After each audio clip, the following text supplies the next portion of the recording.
Thank you for joining Project Echo Care of Older Adults, a collaboration between the University of Louisville Trager Institute and the Kentucky Coalition for Healthy Communities. We appreciate you joining. We hope you have had a good week. So a few pieces of technology tips. So in the bottom left-hand corner of your screen, you should see a microphone and a camera icon. If you're having any issues, you can click the little toggles next to both the microphone and your camera and test your audio that way. We do encourage you to leave your cameras on. It really does help create a better learning environment if you're able. If you ever have any questions or need any help, please message me. So we're also going to ask you that if your name is not displaying by your name, we're going to ask you to rename yourself. Also, if you could just go ahead and put your name and organization in the chat, I would greatly appreciate that.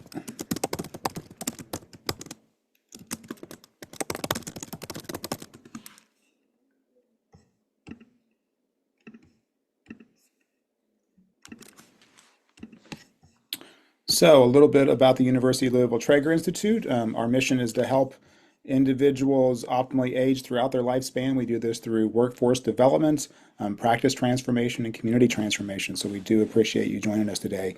And with us from the Kentucky Coalition for Healthy Communities is Mona Huff. Do you want to talk about the KCHC, Mona?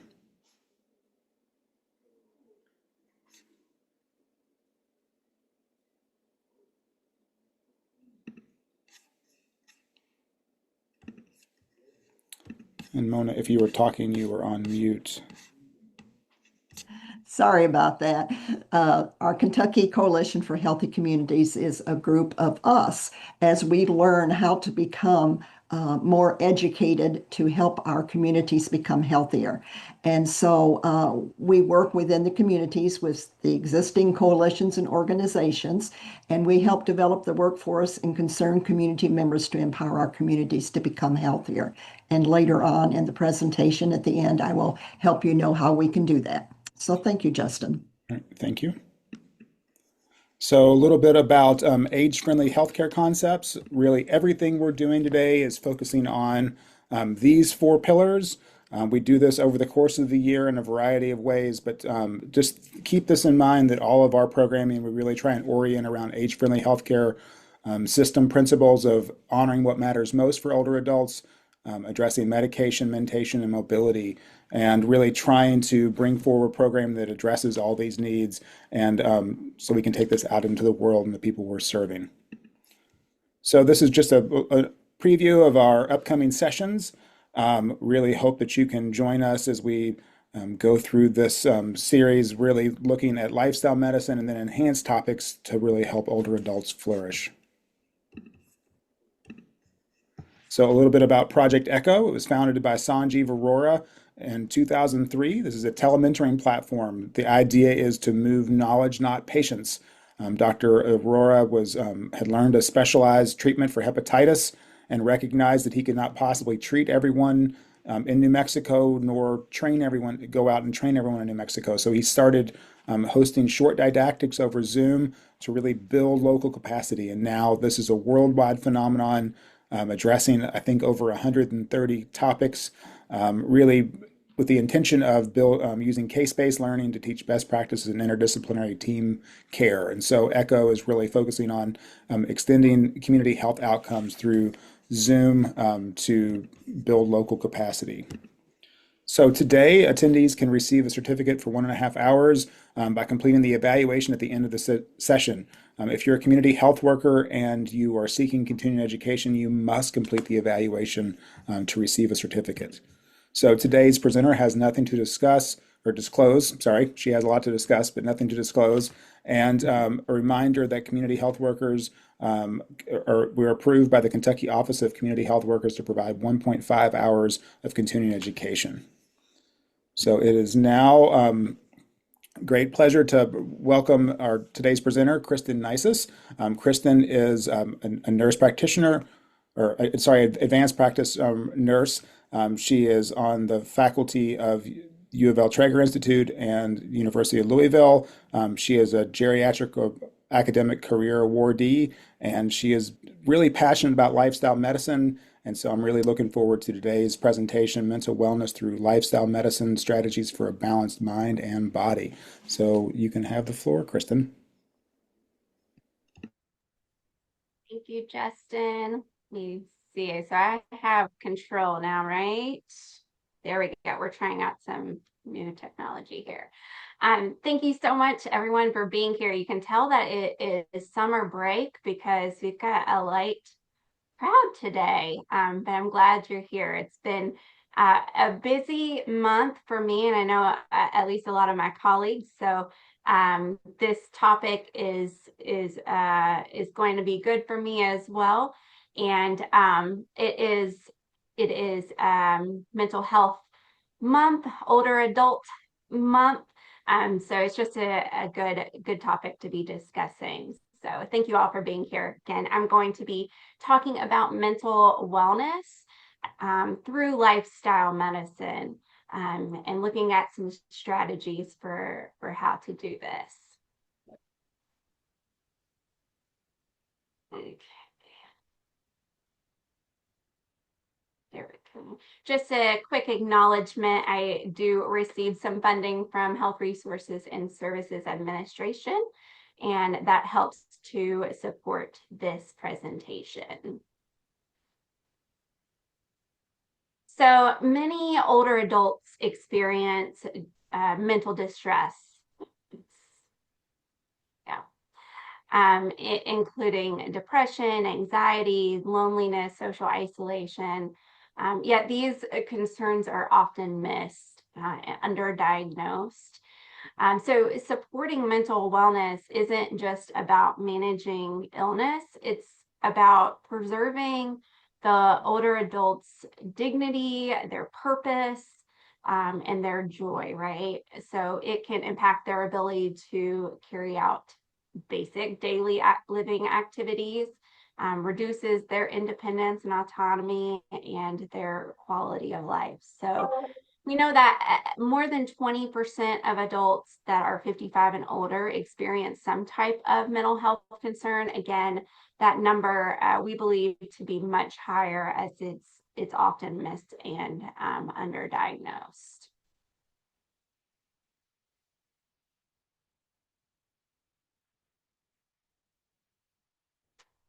Yeah. So mental health is in older adults is shaped by a lifetime of experiences.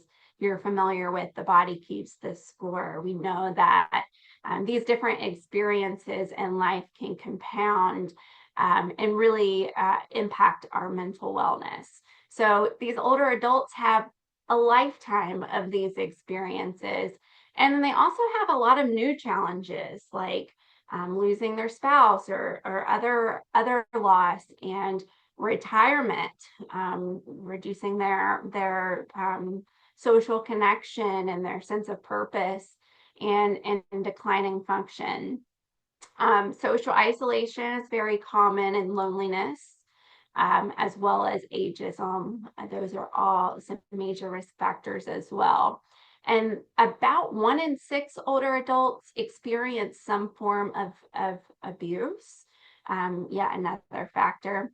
And then many are caregivers themselves, right? And that we know that role can really be overwhelming and cause stress.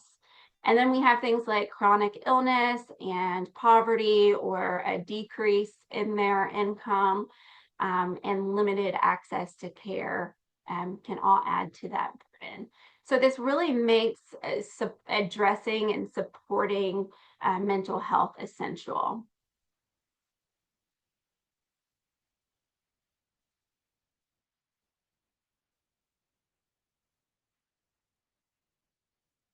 Sorry, it seems like there's a bit of a delay in moving to the next slide. So when we're looking at ways to approach mental wellness for older adults, lifestyle medicine is a powerful and evidence-based approach that we can use for all chronic disease, but it deeply supports mental health as well. So each pillar plays a role, and we'll quickly go through each of them to understand a bit about their role.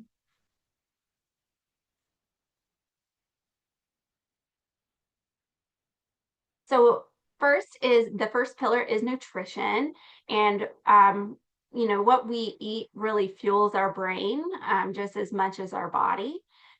It gives us stable energy, better focus, steadier mood. All of those things start with nourishing our body with the right foods and hydration as well. And it's also for mental health a good thing to look at how your body responds to things like caffeine and sugar and alcohol, and potentially cutting back on those things as needed. And as it relates to nutrition and mental wellness and brain health, I like to bring attention to the gut-brain axis. So you can see that in the image on this slide, because it really impacts, what we eat really impacts our wellness. So the gut-brain axis is a powerful two-way connection system. So you can see that it's connected by the vagus nerve, and you have some immune signaling and neurotransmitters. And your gut microbiota, or those microorganisms in your gut, produce a lot of key chemicals like serotonin and dopamine, both of which really impact our mood and cognition. So when the gut becomes imbalanced, then it can lead to chronic inflammation and increased gut permeability, leaky gut, and neuroinflammation. So understanding that gut-brain relationships helps us to realize that our mental health and our brain health really truly starts in the gut.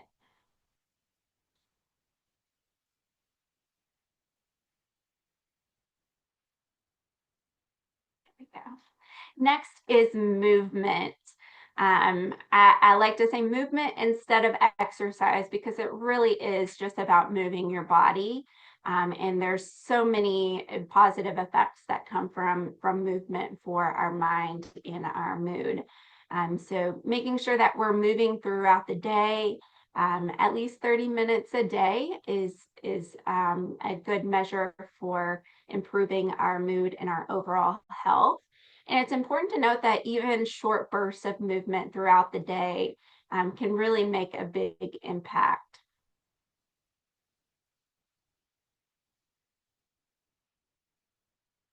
Next is one of my favorite pillars, and that's sleep.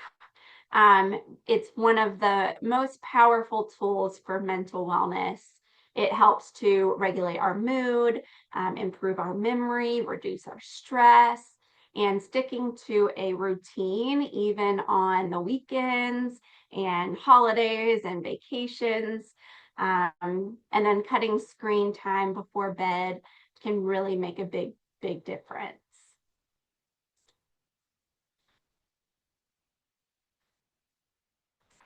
And next is stress management. So intentional relaxation, yeah, is not a luxury. It is really a necessity. Simple practices that we'll touch on a couple today, but even just practices like deep breathing or enjoying quiet moments can help calm our nervous system and help us to restore balance.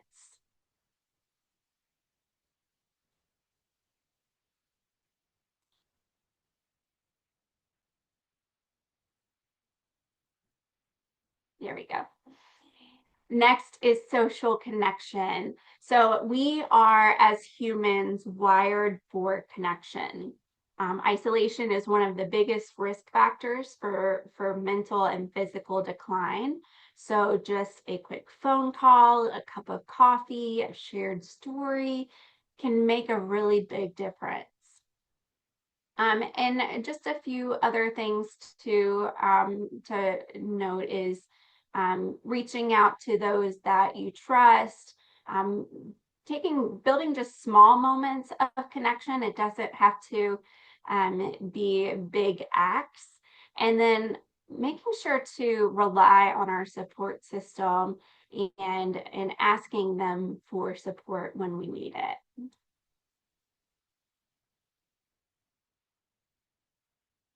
And then the last pillar of lifestyle medicine is avoiding risky substances.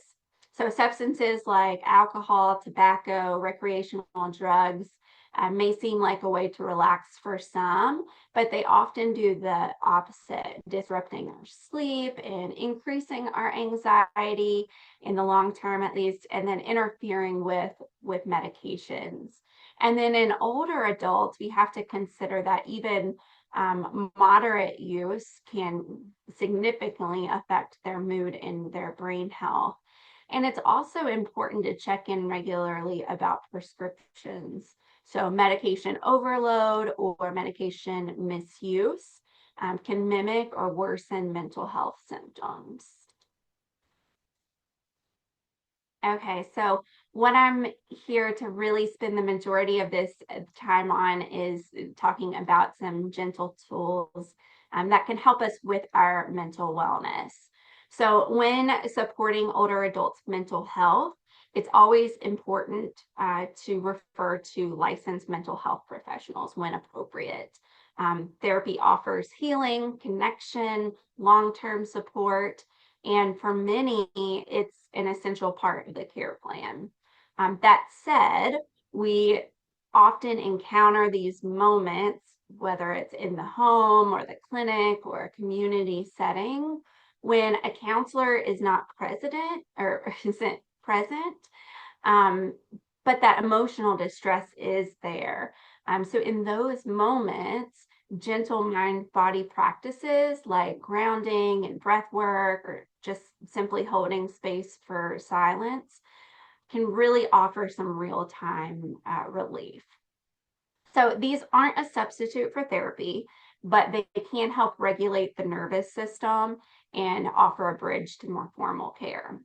So one approach that reflects this body-based support is somatic therapy. While it is still emerging in research, somatic therapy focuses on how trauma and emotions can show up in our body, not just in our mind, right? So by increasing awareness of physical sensations and using techniques like body scanning and breath work and gentle movement, it helps release some of that stored tension and really help support healing. Whether or not someone has access to a somatic therapist, the principle is one we can all integrate. The body can be a source of safety, not just the symptoms. And helping someone reconnect with that can really be a powerful part of care.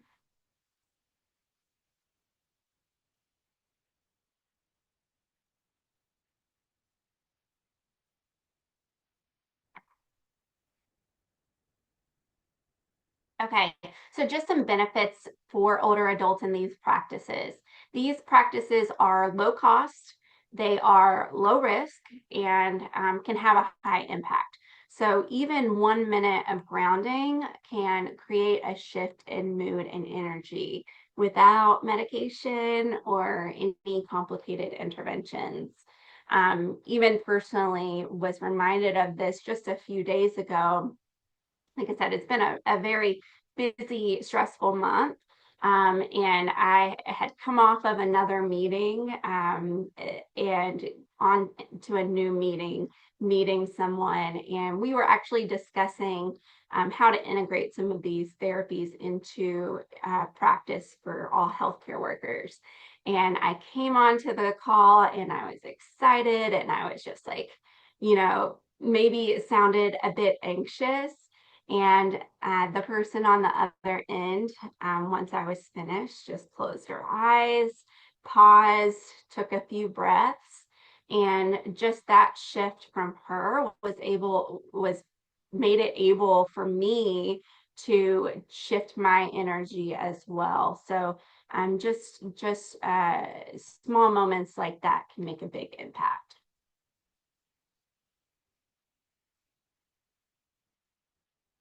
Right. So I want to introduce you to a couple practices. They really work beautifully together. we'll do a somatic grounding to help us really feel anchored.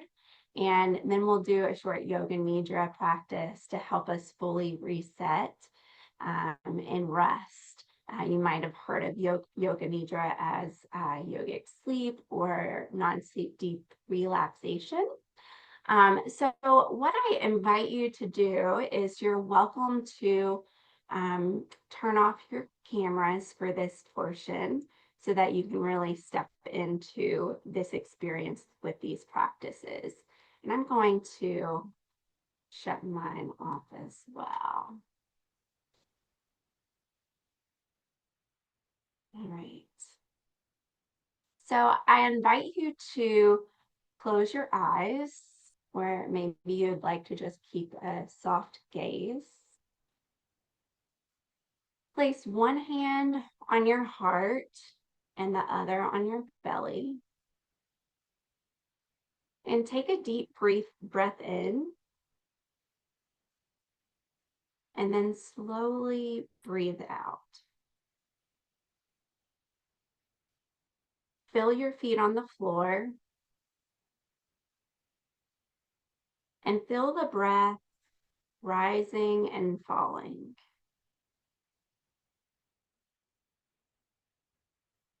Take just a few breaths like that.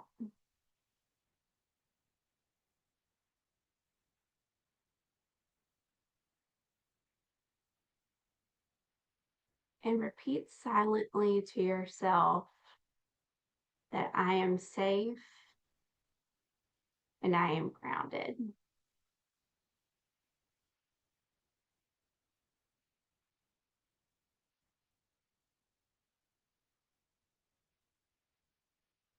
Now you can gently open your eyes as we shift in to our next practice. And this is the Yoga Nidra practice. So we've grounded ourselves in our body, and we're going to move into a deeper state of rest with this brief practice. And I invite you to sit, or you can even lie down comfortably. And that's how I like to practice, with a pillow under my knees and under my head.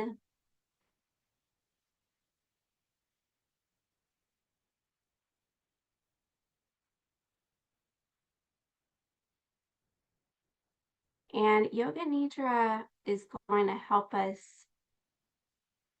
relax and reset our nervous system and calm our mind. So you don't have to do anything special for this practice. You can close your eyes, or again, just simply soften your gaze. And let your hands rest in your lap or by your sides. Begin by noticing your body supported by the chair or floor.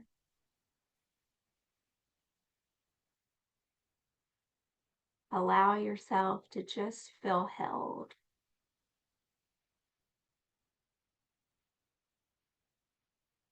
Take a slow, steady breath in and exhale slowly.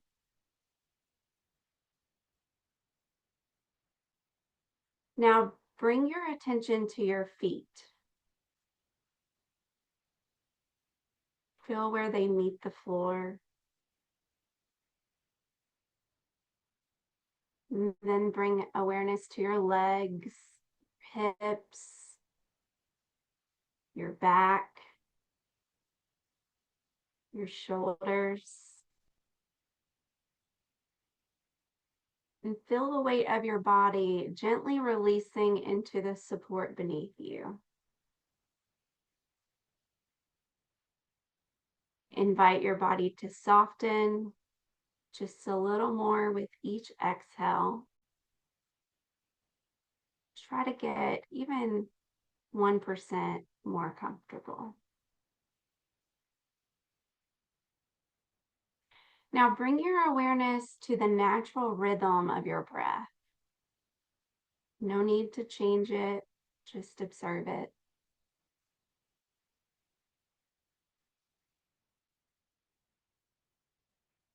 Feel the inhale gently rising through your body, your belly, your chest. And the exhale slowly falling.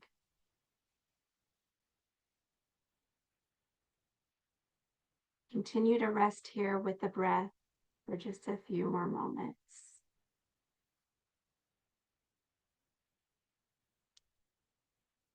Now we'll take a slow journey through the body, not to change anything or move anything, but simply to notice. Beginning with your right hand, your fingers, the palm of your hand, your wrist. Now your right arm, your elbow, your shoulder. Then bring your awareness to your left hand, fingers, palm, wrist, left arm,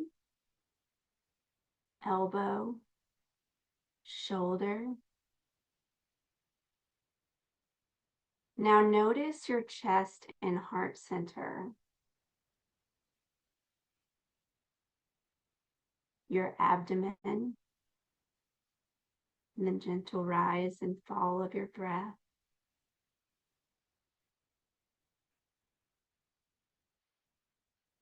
Then bring attention to your neck,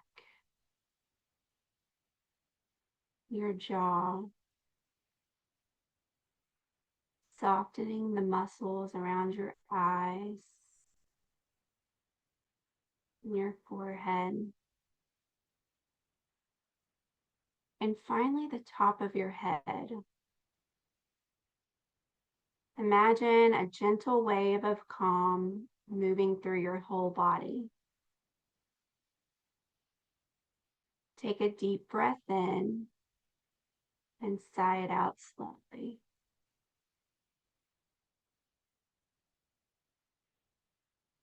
Begin to bring awareness back to the room. You can gently wiggle your fingers and your toes, or maybe roll your shoulders. Take a big stretch.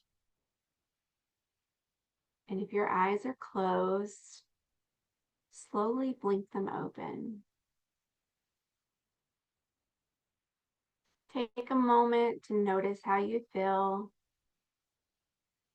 without any judgment. And when you're ready, return fully to the present.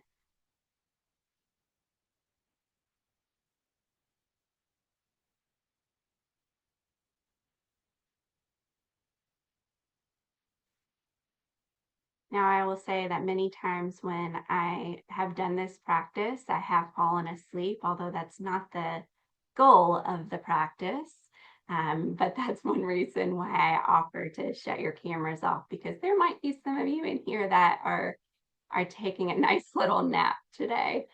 So I want to talk about how we can use these practices in our own practice, regardless of what setting we're in or what we do.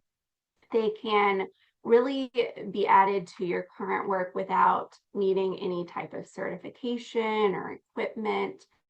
And even just asking, can we take a grounding breath together? Like I mentioned, it can really shift the entire tone of a visit.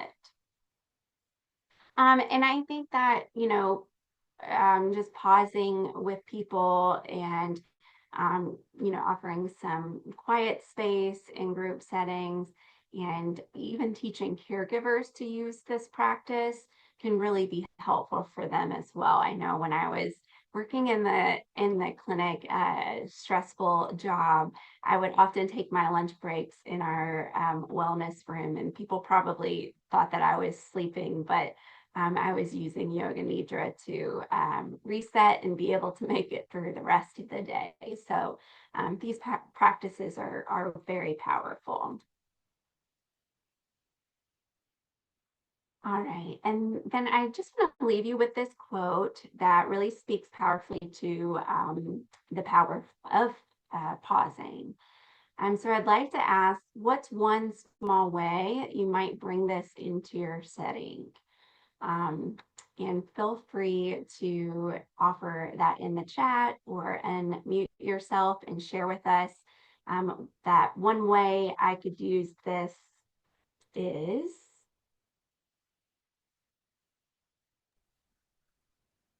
Kristen, thanks for a great session. I call this a mindful minute, and I do it a lot. I do it not with my eyes closed, but when I'm driving in traffic and things are making me nuts. And I do it before meetings, and I do it before eating. Absolutely. Thank you for sharing that. Anyone else?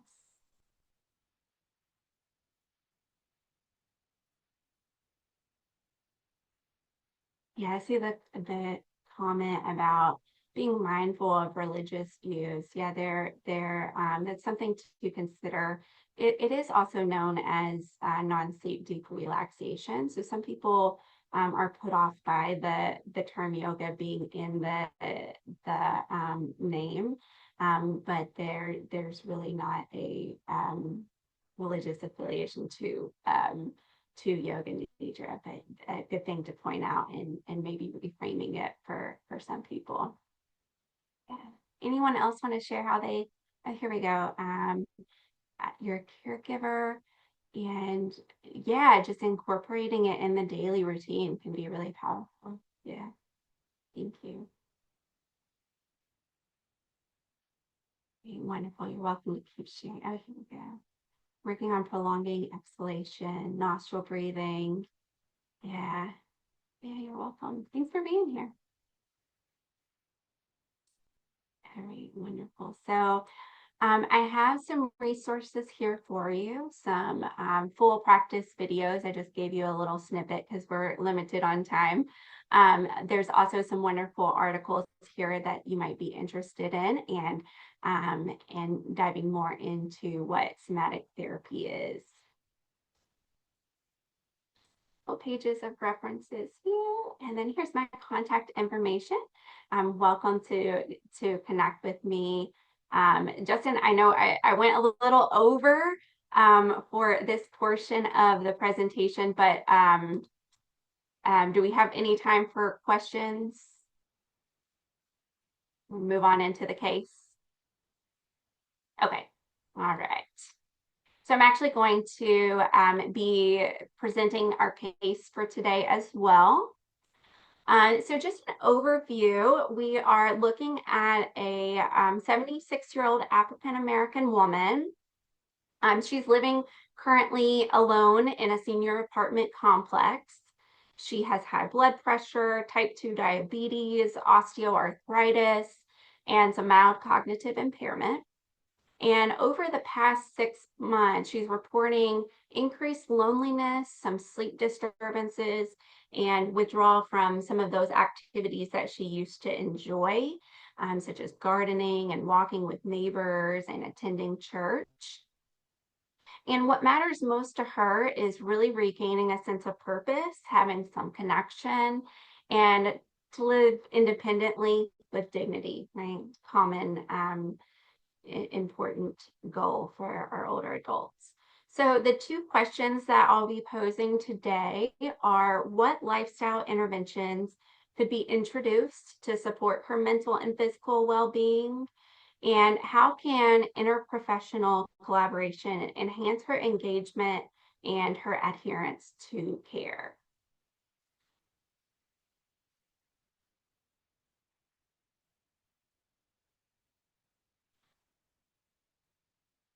Here we go. And so, as I mentioned, these are her primary chronic health conditions. I'm 5'3", 178 pounds. Her BMI is 31.5. Last blood pressure is 142/86. LDL 125, HDL 42, and her A1C is 7.6. Looking at her background information, she does have some limited mobility from that osteoarthritis in her knee. Again, mild cognitive impairment. Really the symptoms that are significant to her are her fatigue, her insomnia, and joint pain. We'll go over her list of medications, but she's on metformin, lisinopril, and acetaminophen. No reported sexual problems. And for her nutrition, she's eating mostly processed foods, frozen meals specifically, and then really minimal fresh food.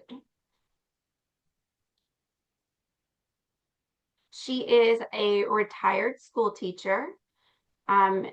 She is not sure if she has an advance directive or a power of attorney.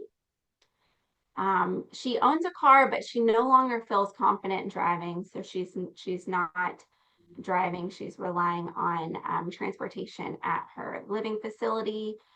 And then she has a stable retirement income. She does have some symptoms of mild depression, but she has declined antidepressants. She used to go to church. She really enjoyed that, but she's currently inactive. Again, she's a retired educator. She's widowed. As far as her family, she has one daughter, but they live out of state. Denies any substance abuse. Lives a very sedentary life at this time, less than 2,000 steps a day. And she's eating processed foods, low fruit and vegetable intake. And then she does appear adherent to her medications, but she really is reluctant to add any new medications. She sees a primary care and has no problems getting her medications. She's not currently engaged in any mental health services, and she says she's satisfied with her care. And she also has access to dental care. She does have some fall hazards as related to her joint pain and limited mobility. She has smoke detectors, carbon monoxide detectors. Her hygiene appears intact, or her home hygiene, as well as her personal hygiene. And then as far as her environment, she reports feeling lonely and purposeless. So that causes her some stress. As her primary care provider, some challenges she's facing is isolation, resistance to any new treatments, and limited mobility. So for her medication list, she takes metformin, 500 milligrams twice a day, lisinopril, 10 milligrams daily, and acetaminophen, 500 milligrams as needed for her pain. Right, so back to the overview and those questions that we posed in the beginning. And now I would like to offer it up for any recommendations. If you might have some in the chat. Yeah, thanks, Sally. So connecting her to a community-based program that provides medically tailored meals, perhaps delivered or in a community setting, increase that social connection. Have programs like Project Open Hand and Fishes and Loaves. I like the name of that. Yeah, increase physical activity or support group. And feel free to take yourself off and mute and make any recommendations as well. Kristen, one of the first things that I would want to see her be able to get is one of our health navigators who could help her get connected with the virtual friendly visitor program. I think we need to be careful not to try to start too many things at once. I know we get excited and have all these programming, but maybe one thing at a time and just help her to come out of her shell a little bit and feel comfortable. But I think there's lots of ways that she can be helped. We have the Pearls program. Of course, we have Flourishing Together, uh, My Health Matters, all those kind of things. But I would start with that health navigator, find out what matters to her most, and then start working to that end. Thank you, Mona. Yeah, we have so many great programs, and it can be a bit overwhelming. So I love your idea of just starting with one and maybe someone who can help her navigate what might be best for her based on what matters most. Thank And you. may I ask a question? So how would you, as professionals, even find out about her and her needs? Is this something that came up in a medical visit, or would she have contacted you? Yeah, so in our setting, we do have a clinic, and then we also have a lot of different programs where we touch people from across the state who may not be patients in our clinic and may be in rural areas where they don't have access to care, and they get connected to us in that way. Thanks. Yeah, you're welcome.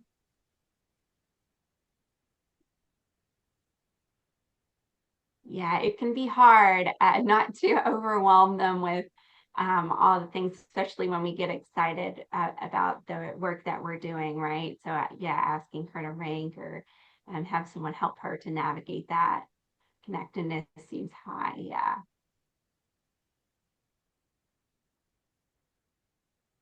Yeah, senior citizens offer many groups like drumming. Kristen, I'm really curious how long she has been withdrawing from things she previously enjoyed, like gardening and walking and going to church. Yeah, it really started when she moved into this facility, which was when she started having some cognitive impairment, kind of along the same timeline. And is she getting support for the cognitive impairment? Just from her primary care provider, Okay. no medications currently.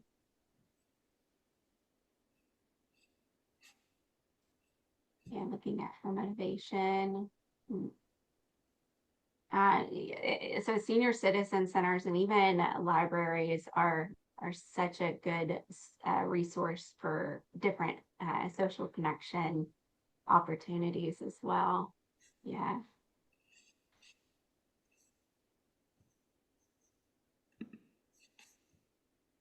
Chair yoga is a great recommendation. Do you think she would be open to something like a virtual friendly visitor or social engagement? Yeah, I think that might be a low commitment program for her, where she wouldn't have to get out and navigate the transportation and mobility problems, but still start to have some connection. It doesn't seem like she has a lot of family support. So even just adding to that support through the virtual friendly visitor program might even encourage her to take on more activities. Mhm.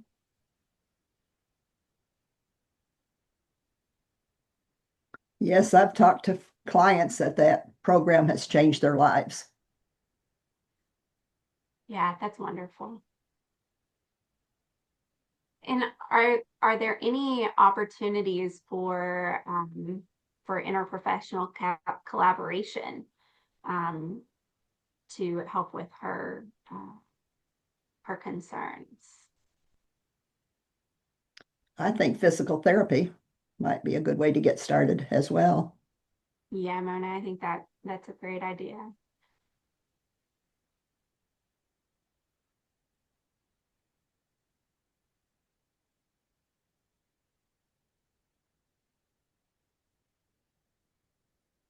I assume you said just the primary care was taking care of her cognition, so she doesn't have a brain health doctor yet. She does not. Yeah, so that would be a good collaborative partner. Yeah. And a Maybe even- therapist. Yeah, absolutely. Maybe even a geriatrician to help her navigate some of these things. Yeah. Mhm.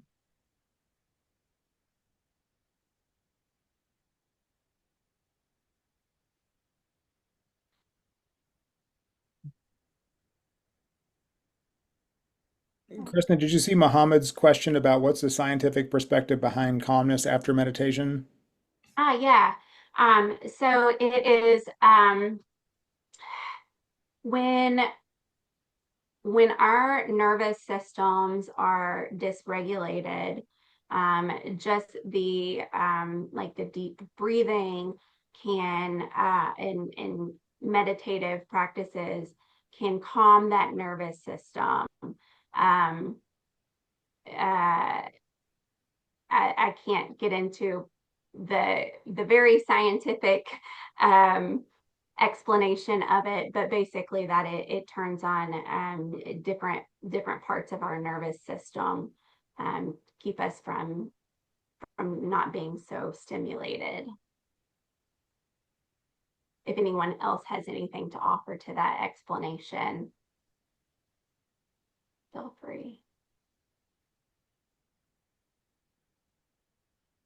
I'll jump in that when we're under stress, it activates the sympathetic nervous system, and the concept of the deep breathing activates the parasympathetic nervous system. And so it helps reestablish homeostasis between these two. Yeah, thank you, Sally.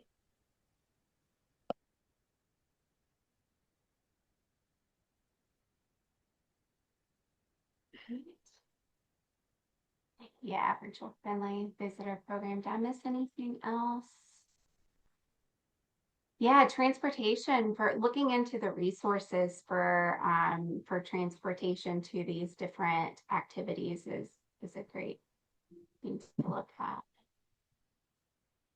And that may be why she stopped going to church. Absolutely. I think someone mentioned looking at her change, whether she was motivated to change, doing some motivational interviewing.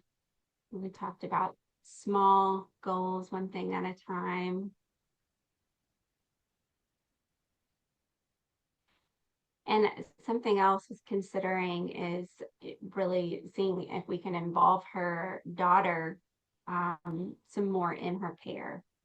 A lot of times they don't want to bother them, but they might be interested in contributing. Underutilized resource of a health and wellness coach may be something to look at. Any other recommendations?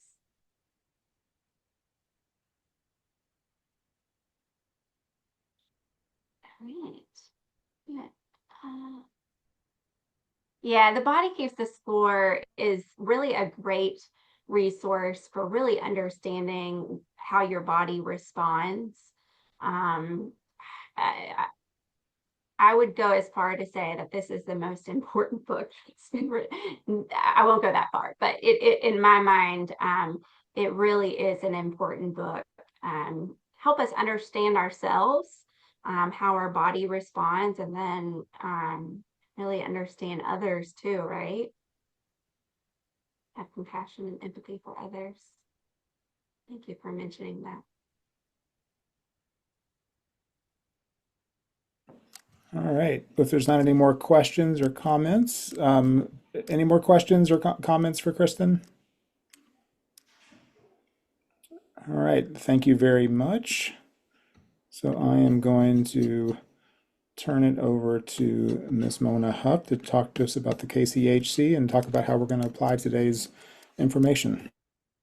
Okay, thank you, Kristen, for whetting our appetite and helping us see what we need to do to help others. So the purpose of the KCHC, Kentucky Coalition for Healthy Communities, is to train and empower stakeholders and community members to provide hope and education for their communities. So what we learned today, we want to figure out ways we can get it into our community. So take what you've learned and share. And so I'd like to ask you what you did learn today and how you will share this information. And if you do write in the chat, Justin, I'm going to ask you to read it because I cannot see the chat at all. But if you want to just open up your mic, you're welcome to do that as well. So share with us something important that you learned today and how you're going to share that with your community.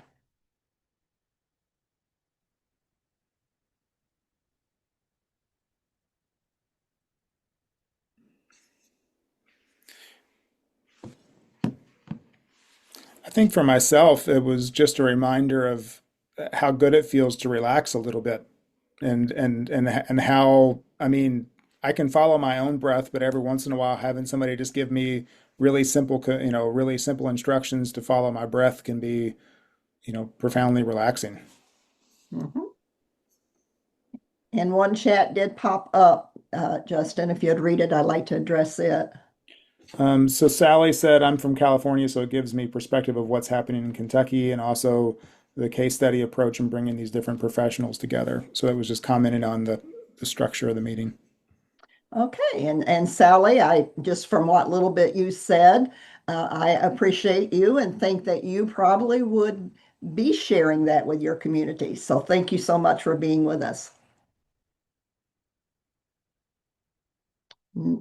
What's this next one? And Muhammad is just mentioning that he feels the effects of the meditation. Taylor chimed in that they learned even a few minutes can allow someone to reset and ground themselves when they have a stressful day. And Amanda chimed in, she wasn't aware of the 20% potential of 55% of adults 55 plus having mental health concerns. And they'll be more mindful and watch for signs of depression and other concerns in working with this community. Okay, and I really want to emphasize what Kristen said. Not only is it underdiagnosed, but it's underspoken. Many seniors do not feel comfortable in saying to a healthcare worker or even a family member, I'm feeling depressed or I'm feeling anxious. They just swallow it. So there's a lot going on. And yes, being very attentive and watching body language, listening to what's not said as well as what is said, sometimes will help us with that. And just gently coaching, asking questions. Okay. Anything else here? Yes. So Amber chiming in that, a reminder to take a deep breath, and then Elena chiming in that they are in Mayfield and they'll share this information with their family caregiver coordinator to relate the information to their caregivers. Christina commented meditation, even if it's just a short period of time, always has a positive effect. Mhm. Taryn, and I apologize if I'm mispronouncing your name, a reminder to give yourself permission to rest. So yeah, a lot of similar themes of, the effects of just even a short meditation or a short relaxation can be beneficial. And one of the things we say in Flourishing Together is that health is contagious. So if you're modeling that behavior and folks are seeing you in tough situations and noticing, just as Kristen did with that meeting, that that person kind of took notice of herself, took a deep breath and blew it out, then you're going to be helping others want to do that along with you. And practice it with your family members and your children. And then as you feel comfortable talking to those folks about it, then you can talk to more people out in the community. Okay, is there anything else that we should talk about, Justin, before we go to the next slide?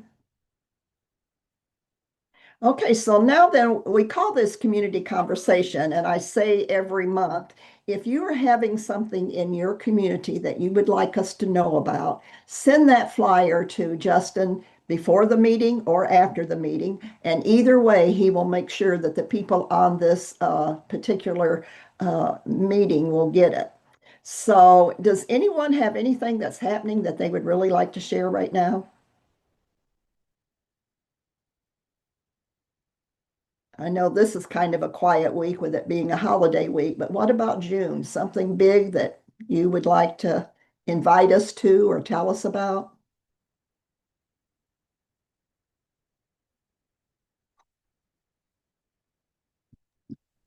Okay. Do any of you have any concerns and would like some help on how to handle those in your community? I don't know if we have anybody here from the Corbin region, but if you'd like to speak out and let us know how things are going in your community and be assured that our thoughts and prayers have been with you all along, or if anyone else has got some concerns, we'd like to hear that.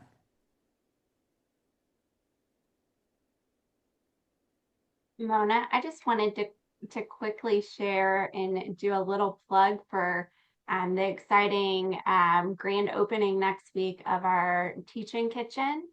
So this is going to be an opportunity for us to not only teach physicians and other healthcare professionals and learners how to teach nutrition with culinary skills, but also there will be a lot of opportunities for the community to engage in that and learn. So just to keep your eyes open for different events that might be coming up. We're really excited about this new Yeah, and at the end of the presentation, there will be a place that you can get a hold of Trager, but the date is May 28th and it's 2 o'clock. And of course, Trager is downtown 201 East Market. Am I remembering that right without looking at anything?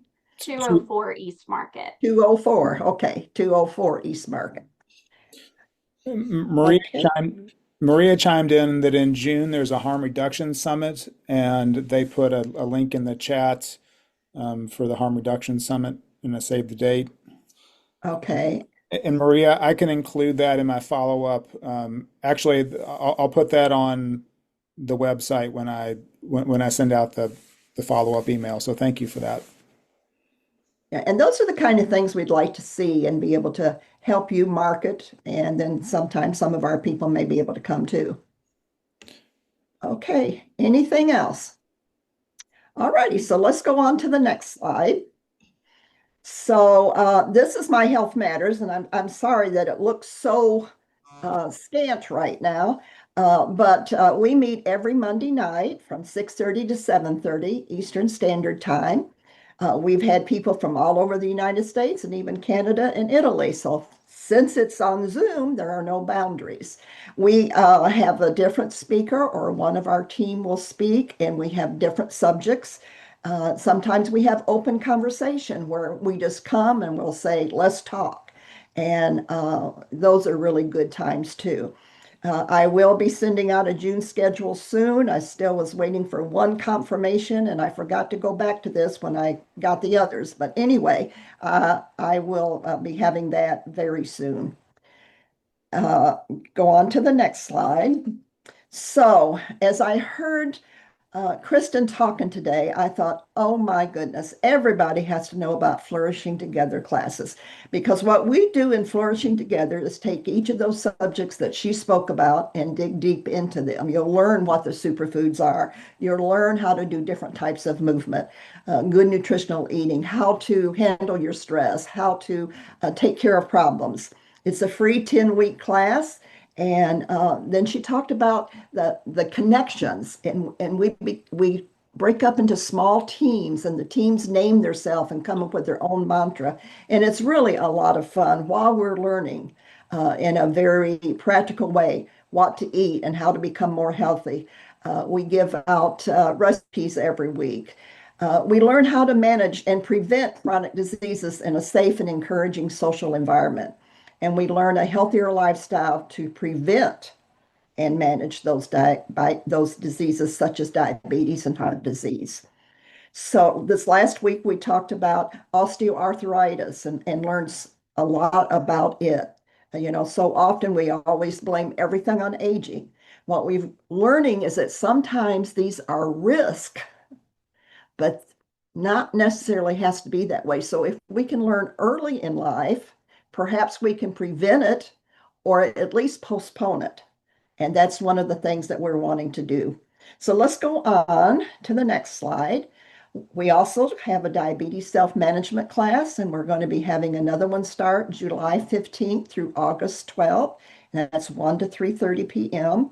And as you can see, it's a free 6-week science-based program to self-manage diabetes and pre-diabetes. We are giving preference to those that are 60 and above. That doesn't mean that you're automatically not going to be able to be in if you're under that, but we do have a certain population that we have to target. The sessions are held by Zoom, and of course, we want you to know how to use your computer and audio and video, that type of thing. You're going to learn about healthy eating, physical activity, monitoring, action planning, stress management, avoiding complications, problem solving, and more. And I've given you a way to register there. Okay, so the next one. Some other programs that we have, and I don't pretend to have every single one of them, but our Flourish program is how we started some 10 plus years ago. Our idea was that we wanted to bring mental health into the primary care, and we wanted our adults to know how to handle life with multiple chronic conditions and to improve life satisfaction through a comprehensive care navigation program. Our caregiver program, it's designed for adults who are 60 and above to provide support and resources. If you or someone you know is caring for someone, please look at this interest survey, and someone from that program will get back to you in a few days. Our virtual friendly visitor program, you've already heard a little bit about that, but what that is that, again, we are helping folks who are demonstrating loneliness and isolation. Our practicum students pretty much handle this program under the direction of Chelsea, and they are trained and they do a wonderful job. And they help folks find resources. They help people understand what it means to be, well, I can't think of the word I want to say right now. Less lonely, but I had something better in mind, I'm sure. Okay, so the Pearls program, that's a program, again, we are helping people rediscover joy, purpose, and connection. It's a program to encourage active, rewarding lives. And it's a free counseling program and can use telehealth for adults 60 and above. And that's run by Jennifer Montgomery, and she's training her students to know how to do this as well. As you can see, for some reason, my KIPTA program is hid. The KIPTA program is our local area for area agency on aging, and they are a wealth of information. But I always like people to know that there is one of those in every county in the United States, and that is how you can reach and find out who would be if someone was asking you how to get help. Okay, so let's go on. Mona, just for a second before we go on, somebody asked, is the Flourishing Together classes, are they virtual or are they hybrid? Mostly virtual, but we do some or are planning to do some in the senior centers this fall. So if they've got more questions or want to know more information, they can reach me and we can talk about it, what they might have in mind. Does that help whoever answered it? Yes. Okay. All righty. So as a coalition, again, we're wanting to go into our communities. We're wanting to train people to become the army of health workers. So if any of you saw like the Flourishing Together or the diabetes self-management, and you think, my goodness, I would like to learn how to lead those classes. We will be doing trainings this fall because we're always looking for facilitators. And so again, you can contact me and I can help you with that because we want to have as many people out in our communities that can help our communities as possible. We know that when they have to go to classes that cost or have a copay, that's very difficult for many people. And this is such a relaxed atmosphere type of thing that sometimes they feel more comfortable going to something like this. And in our diabetes self-management class, if Jennifer or I realize that someone's really not understanding their diagnosis and needs more help, we talk to them privately and try to get them into a diabetes educator's class. Okay, so our closing is our pledge. We will become, and I think we are becoming, an effective state coalition working with community members and community-based organizations to empower our state to become a healthier and compassionate people. Therefore, we will practice self-care and model healthy behaviors to our families, co-workers, and members of our communities. So I will yield it back to Justin, and I thank you all for being here today. Thank you, Mona. Thank you, Kristen, for a great conversation. Hoping you will join us on June 20th, honoring Elder Abuse Awareness Month. We're going to have elder abuse, a public health and societal crisis. And then our final session of this first half of the year with Transforming Health, Reducing Chronic Disease with Lifestyle Medicine on July 18th. And again, invite everyone to please do this survey session evaluation. If you are a community health worker, it is required in order to receive the certificates. So I am going to stop sharing my screen just for a second so I can get the link here on the slide so I can put it in the chat. I will hang out if you have any questions. Otherwise, I hope you have a great holiday weekend, and we hope to see you next month.